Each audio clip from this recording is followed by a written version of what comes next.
Have you secured your thesis paper publication? Your future fully funded PhDs, top tier scholarships, your place in academia depends on one critical factor, a high impact publication. For years, it's been a lottery. Submit, get rejected, and repeat. But not anymore. Our university, Green University of Bangladesh, is making history.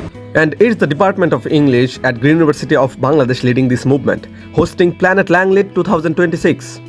Where we are arranging the first ever pathway of publication in Bangladesh. Planet LangLit 2026 is more than a conference. It's your shortcut ticket to Scopus, Web of Science Index journals, including Stringent Nature.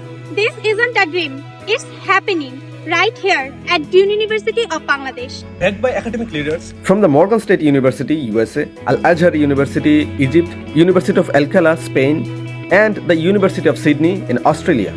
In Bangladesh, we are honored to partner with both Southeast University and Northern University, Bangladesh. This isn't just a conference, it's your strategic launchpad for scholarship, PhD admission, faculty position, and global recognition. This is more than an opportunity.